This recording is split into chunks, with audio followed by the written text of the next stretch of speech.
Hello students, I am Aarti and I heartily welcome you all to my YouTube channel Aarti Education World.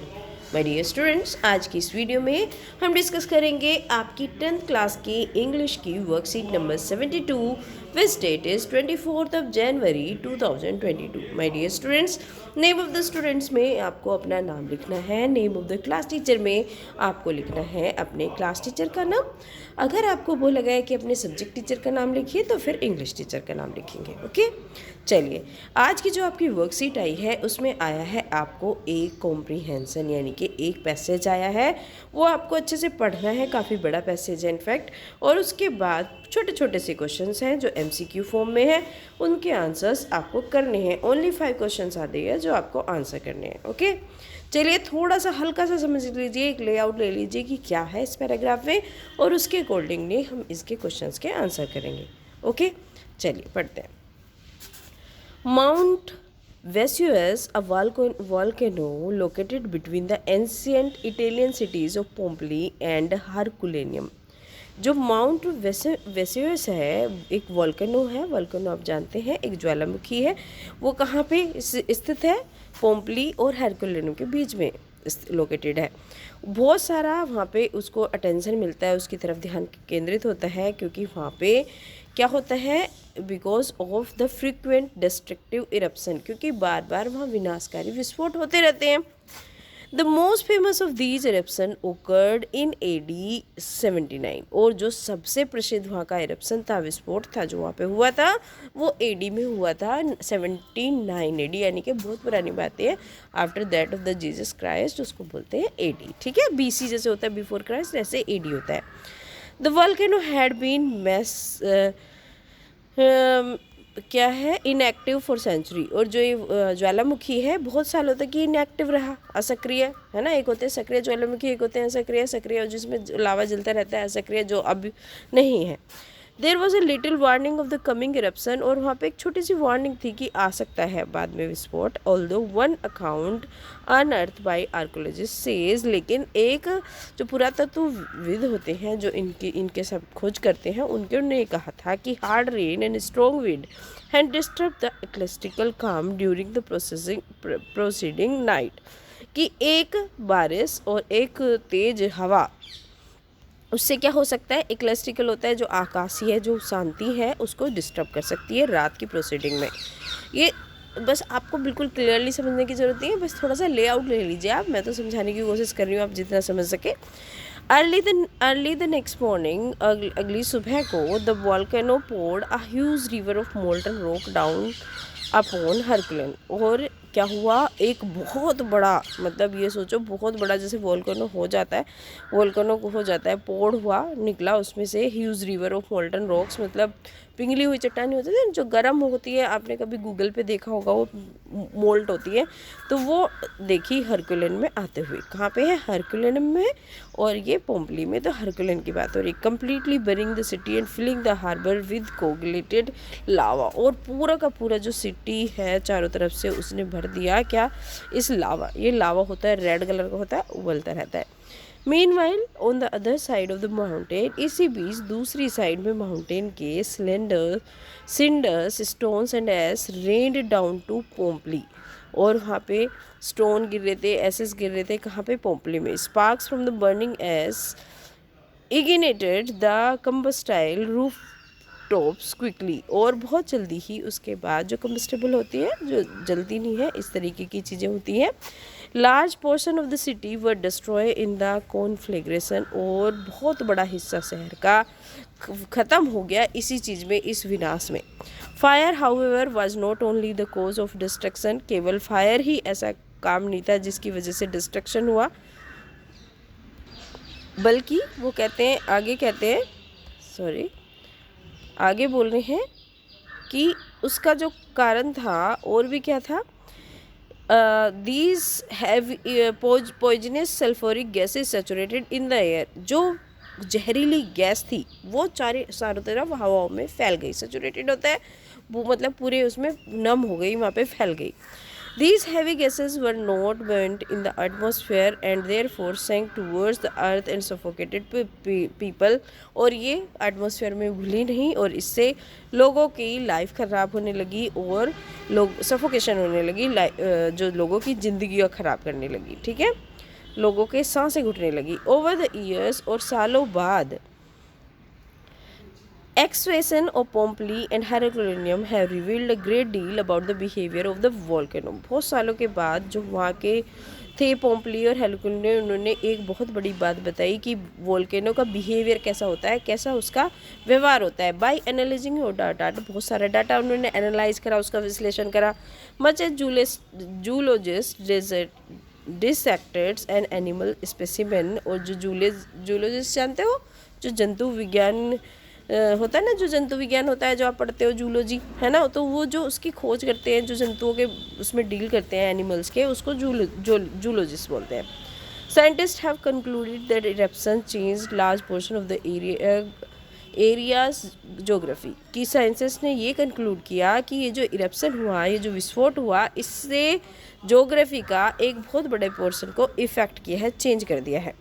For instance, it turned the Sarno River from its course and raised the level of the beach along the Bay of Naples। और इसी की वजह से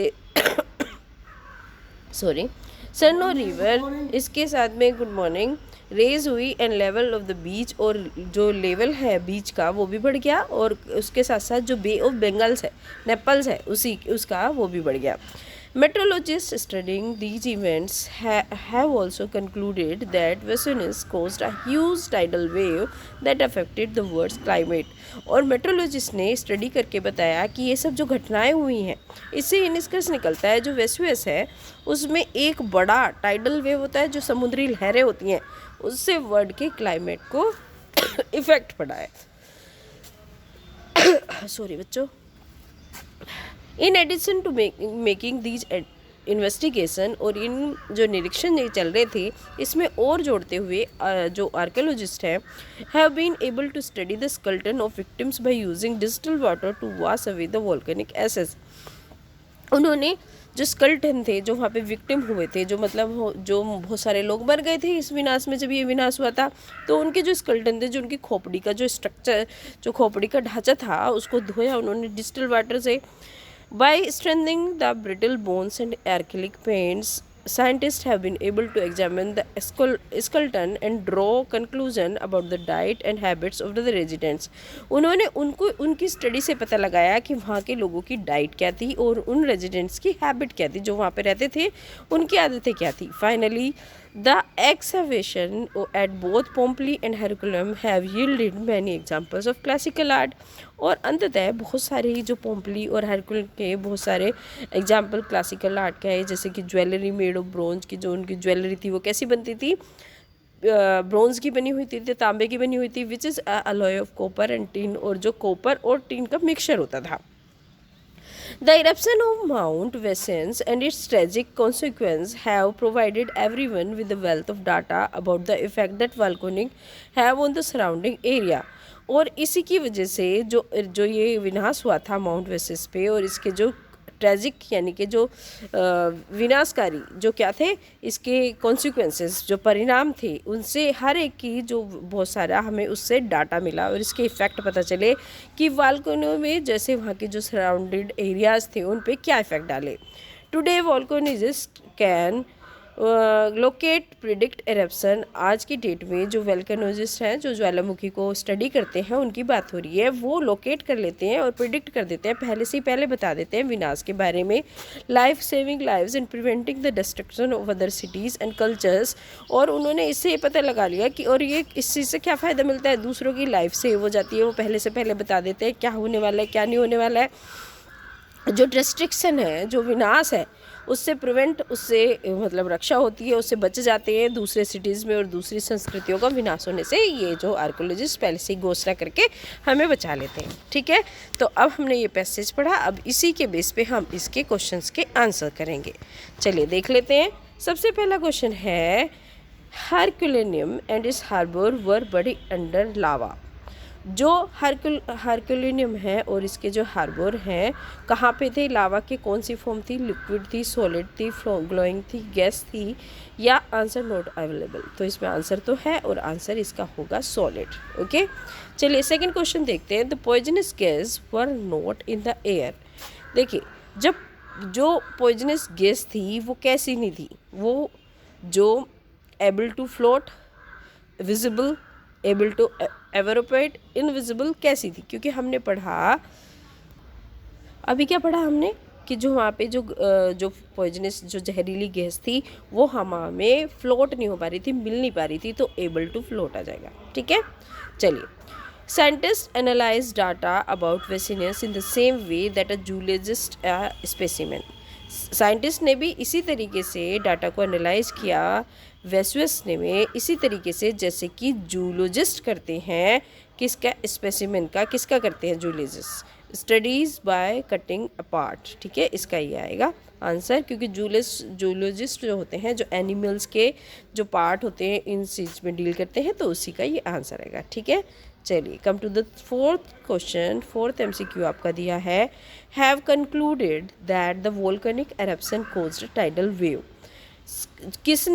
किसने बताया ये कि जो वो होते हैं कि वोल्केनिक एरप्शन से टाइडल वेव आती हैं, तो बताइए किसने बताया। अभी हमने इसका आंसर पढ़ा था, अभी आया, तो इसका आंसर हो जाएगा आपका B, scientist who study atmospheric condition. ठीक है, अगला देखिए, scientist have used water to wash away volcanic ash from the skeleton of victims.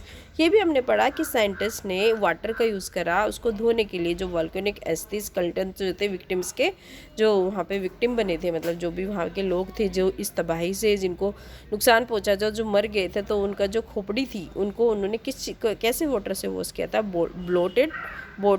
बोटल्ड volcanic purified C fountain. तो बोटल से नहीं करा था, वोल्केनिक से भी नहीं करा था, प्यूरिफाइड यानी कि डिस्टिल वाटर से किया था, तो आपका आंसर इसमें ये हो जाएगा। ठीक है, तो हमने सारे क्वेश्चंस के आंसर कर लिए हैं। तो बच्चों, होपफुली कि आपको इससे बहुत हेल्प मिली होगी। अगर आपको हेल्प मिलती है तो आपको वीडियो को शेयर भी करना है ना अपने दोस्तों के साथ, और सब्सक्राइब करके भी जाना है चैनल को। थैंक यू स्टूडेंट, और मैं जानती हूँ कि आपने लाइक तो कर ही दिया होगा। Have a good day. बस सेफ रहिए, घर में रहिए। अगर घर से बाहर निकलते हैं तो wear a mask and maintain the distance. Okay students, thank you, have a good day.